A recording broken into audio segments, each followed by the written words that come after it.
അപ്പൊ ഇന്ന് നമുക്ക് വീട്ടിൽ നല്ല ടേസ്റ്റ് ആയിട്ട് മീൻ പൊള്ളിച്ചെടുക്കണം എങ്ങനെയാണെന്ന് നോക്കിയാലോ. അപ്പോൾ എൻ്റെ ചെമ്പല്ലിയും കുഞ്ഞുവിൻ്റെ ചാളയും ഞങ്ങൾ ഇന്ന് പൊള്ളിക്കാൻ പോകണ്ടോ. പൊള്ളിക്കാനാന്ന് പറഞ്ഞു കഴിഞ്ഞപ്പോൾ മീൻ ഇങ്ങനെയാണ് കേട്ടോ വന്നേ. പക്ഷേ ഇങ്ങനെ കണ്ടിട്ടുണ്ടെങ്കിൽ ഇതിന്റെ മോൻ കണ്ടിട്ടുണ്ടെങ്കിൽ കഴിക്കാൻ തോന്നില്ല. അത് കാരണം നമ്മൾ ഇതിന്റെ തല വെട്ടി കളയാൻ പോവാ. അങ്ങനെ നമ്മൾ മീനിന്റെ തലയൊക്കെ വെട്ടി നന്നായിട്ട് ക്ലീൻ ചെയ്തെടുത്തു കേട്ടോ. ഇനി ഇതിനകത്തോട്ട് നമുക്ക് ഉപ്പും മുളക് പൊടിയൊക്കെ പറ്റി വെക്കാം. അതിന് വേണ്ടിയിട്ട് ഒരു 3 സ്പൂൺ കാശ്മീരി മുളക് പൊടി, കുറച്ച് കുരുമുളക് പൊടിയും കുറച്ച് മഞ്ഞപ്പൊടിയും പിന്നെ എരിവിനുള്ള മുളക് പൊടിയും, എന്നിട്ട് കുറച്ച് ഉപ്പും കൂടി ഇട്ടിട്ട് നമുക്ക് നാരങ്ങ പിഴിഞ്ഞ് ഇതൊന്ന് ഇളക്കിയെടുക്കാം കേട്ടോ. നന്നായിട്ട് മിക്സ് ആക്കി എടുക്കാം. തീരെ ലൂസ് അല്ലാത്ത ഈ ഒരു പാകത്തിന് എടുത്തിട്ട് നമ്മൾ മീനിലേക്ക് പുരട്ടുവാണ് കേട്ടോ. നന്നായിട്ട് മീനിലേക്ക് ഇതിങ്ങനെ ആഡ് ചെയ്ത് കൊടുക്കണം. ഇനി ബാക്കി കാര്യങ്ങളൊക്കെ ചെയ്യുമ്പോഴേക്കും നമുക്ക് ഇത് ഫ്രിഡ്ജിൽ എടുത്ത് വെക്കാം കേട്ടോ. ഈ സമയം കൊണ്ട് അമ്മ ഇത് മീൻ പൊള്ളിക്കാനുള്ള ഇലയൊക്കെ വാട്ടിയെടുക്കുന്നുണ്ട് കേട്ടോ. എന്നിട്ട് അമ്മ സവാള അരിയാനായിരുന്നു. സവാള അരിയുന്നത് അമ്മ അരിഞ്ഞാനാണ് കേട്ടോ. ഈ ഒരു തിക്നെസ്സിൽ കിട്ടുള്ളൂ. ഇനി നമുക്ക് പേസ്റ്റ് ആക്കാൻ വേണ്ടിയിട്ട് ഒരു ഉണ്ട വെളുത്തുള്ളിയും പിന്നെ അതുപോലെ കുറച്ച് ഇഞ്ചിയും. ഇഞ്ചി ചെറുതായിട്ട് അരിഞ്ഞു കഴിഞ്ഞാൽ നന്നായിട്ട് അരച്ചെടുക്കാം. എന്നിട്ട് കുറച്ച് ചുവന്നുള്ളി എടുക്കുന്നുണ്ട്. ഈ ഇഞ്ചി വെളുത്തുള്ളി പേസ്റ്റ് ആക്കുമ്പോൾ നമ്മൾ അതിനകത്തോട്ട് കുറച്ച് ചുവന്നുള്ളിയും കൂടെ എടുക്കുന്നുണ്ട് കേട്ടോ. എന്നിട്ട് അത് നന്നായിട്ട് മിക്സിയിൽ എടുത്തിട്ട് പേസ്റ്റ് ആക്കി ഒരു 2 വലിയ സവാളയും പിന്നെ ഒരു 4 തക്കാളിയാണ് കേട്ടോ നമ്മൾ എടുക്കുന്നത്. സവാള എന്തോരമാണോ എടുക്കുന്നത് അതിന്റെ ഇരട്ടിയാണ് തക്കാളി എടുക്കേണ്ടത്. എന്നാലും ടേസ്റ്റ് അങ്ങോട്ട് സെറ്റ് ആവുള്ളൂ. ഇനി നമ്മൾ പൊരിച്ചെടുക്കാനുള്ള മീൻ ഒരു പാനിലേക്ക് വെച്ചിട്ട് പൊരിക്കുവാണ് കേട്ടോ. ഇതൊരു 3/4 ഭാഗം വെന്താൽ മതിയാവും. ബാക്കി നമ്മൾ ഇലയിൽ ഇരുന്നിട്ട് വെന്തോളൂ കേട്ടോ.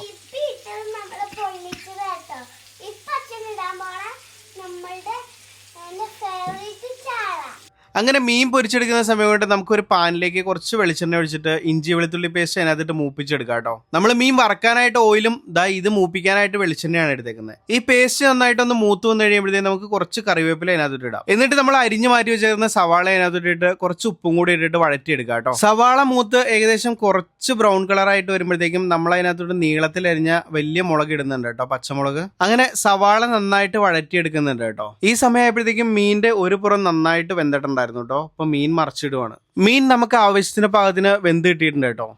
ഇനി നമുക്ക് മീനിന്റെ പാത്രം അവിടെ ഓഫ് ചെയ്ത് വെക്കാം. അപ്പോഴേക്കും സവാള വഴന്റെ ഈ പരുവായിട്ടുണ്ട് കേട്ടോ. ഇനി ഇതിനകത്തോട്ട് നമുക്കൊരു 1/4 സ്പൂൺ മഞ്ഞപ്പൊടി ചേർത്ത് കൊടുക്കുക. എന്നിട്ട് കളറിന് വേണ്ടിയിട്ട് കുറച്ച് കാശ്മീരി മുളക് പൊടിയും ചേർക്കുന്നുണ്ട്. ഇനി കുറച്ച് എരിവുള്ള മുളക് പൊടിയും ചേർക്കുന്നുണ്ട് കേട്ടോ. നമ്മൾ ആദ്യം ഓൾറെഡി കുറെ മുളക് പൊടി ചേർത്താണ്, അത് കാരണം കുറച്ചേ ചേർക്കുന്നുള്ളൂ. ഇനി ഇതിലേക്ക് വേണമെങ്കിൽ മാത്രം കുറച്ച് കുരുമുളക് പൊടി ചേർക്കാം കേട്ടോ. നമ്മൾ കുറച്ച് കുരുമുളക് പൊടി ചേർക്കുന്നുണ്ട് അതിന്റെ ഒരു ടേസ്റ്റ് ഇഷ്ടമായത് കാരണം. എന്നിട്ട് ലോ ഫ്ലെയിമിൽ നമുക്ക് ഈ പൊടികളൊക്കെ ഒന്ന് മൂപ്പിച്ചെടുക്കാം കേട്ടോ. പൊടികൾ നന്നായിട്ട് മൂത്ത് വരുമ്പോഴേക്കും നമുക്ക് കുറച്ച് തക്കാളി ഇതിലേക്ക് ഇടാം. നമ്മളൊരു 4 തക്കാളിയാണ് എടുത്തേക്കുന്നത്. 2 സവാളയ്ക്ക് 4 തക്കാളി. ഈ തക്കാളി നമുക്കൊന്ന് അടച്ചു വെച്ച് വേവിക്കാം കേട്ടോ.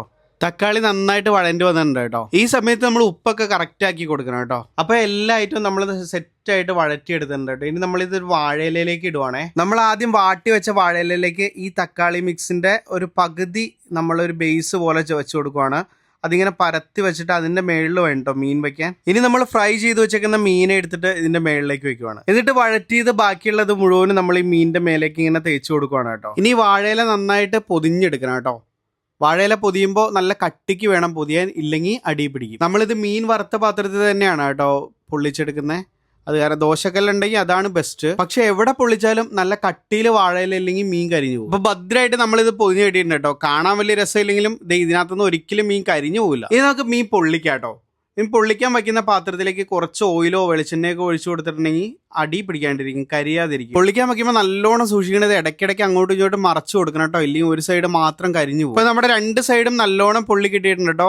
അധികം കരിഞ്ഞൊന്നും പോയിട്ടില്ല. കുഞ്ഞോളൊക്കെ ഈ സമയം കൊണ്ട് ഓരോ ഉറക്കം കഴിഞ്ഞായിരുന്നു കേട്ടോ. ഓ ഗൈസ്, ഇതിങ്ങനെ വിഷ്വലി എന്തോ ഒരു രസമുണ്ടെന്ന് അറിയാൻ പറ്റില്ല. പക്ഷെ ഇവിടെ ഇരുന്നത് ഇങ്ങനെ തുറക്കുമ്പോണ്ടല്ലോ ആ വാടിയ വാഴയിലയുടെ ഒരു സുഗന്ധവും ആ മീനിന്റെയും തക്കാളിയുടെയൊക്കെ ഒരു ഗന്ധമൊക്കെ ആയിട്ട് നല്ല രസമായിരുന്നു കേട്ടോ. ഇതിങ്ങനെ ഓപ്പൺ ചെയ്യുമ്പോൾ നല്ലൊരു സുഗന്ധം. കാഴ്ചയിൽ സാധനം സെറ്റാണ്. നമുക്കിനി ഇത് കഴിച്ചു നോക്കാം എങ്ങനെയാണ് എന്നുള്ള കാര്യം. വീട്ടിലെ അമ്മയ്ക്കൊക്കെ ഭയങ്കര മടിയാട്ടോ ഇങ്ങനെ പൊള്ളിച്ചത് കഴിക്കാനായിട്ട്. ഇത് വേവില്ല എന്നൊക്കെയാണ് പറയുന്നത്. പക്ഷെ ഇത് നല്ല സോഫ്റ്റ് ആയിട്ട് വെന്ത് കിട്ടിയിട്ടുണ്ട് കേട്ടോ. ഒന്നാമത് മീനിനധികം വേവൊന്നും വേണ്ട. പക്ഷെ ഈ സാധനം നല്ല സെറ്റാണ്. നമ്മൾ ഫ്രൈ ഒക്കെ ചെയ്യുമ്പോഴോ അല്ലെങ്കിൽ കറിയൊക്കെ ഉണ്ടാക്കുമ്പോഴോ ഉള്ളതിനേക്കാളും കൂടുതൽ വെന്തിട്ടുണ്ട് ഇത്.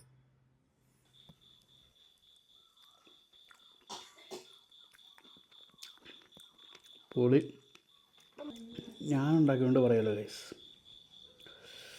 കുഞ്ഞോക്കും നന്നായിട്ട് ഇഷ്ടപ്പെട്ടു കേട്ടോ. കുഞ്ഞോളെ ഉറക്കപ്പിച്ച കാരണം ആ എക്സ്പ്രഷനൊന്നും കൃത്യമായിട്ട് കിട്ടിയിട്ടില്ല. ഉണ്ണിക്കുട്ടനും ഇഷ്ടപ്പെട്ടു. ഉണ്ണിക്കുട്ടന് ഇത് കൊടുത്തു കഴിഞ്ഞപ്പോൾ അതിൻ്റെ ഉള്ളിലെ വൈറ്റ് ആ മീറ്റ് മാത്രം കൊടുത്തു കഴിഞ്ഞപ്പോൾ അവനെ പറ്റില്ല. അവന് കളറുള്ളത് തന്നെ വേണം കേട്ടോ. കളറുള്ളത് വേണ്ട, എരിയും. കൊടുക്കല്ലേ മോനെ.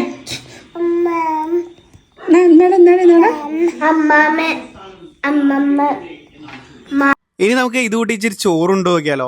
നല്ല കുറുകുറാന്നുള്ള പാവയ്ക്കത്തീലാട്ടോ. നല്ല റേഷനറി ചോറും പാവയ്ക്കത്തിയിലും ദാ ഈ മീനും.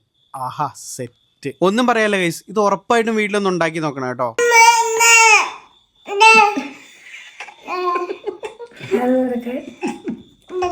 അതാ അത് എരിയും. അപ്പൊ അടുത്ത വീഡിയോയിൽ വീണ്ടും കാണാന്ന് പറഞ്ഞ ബൈ ബൈ പറയുന്നു.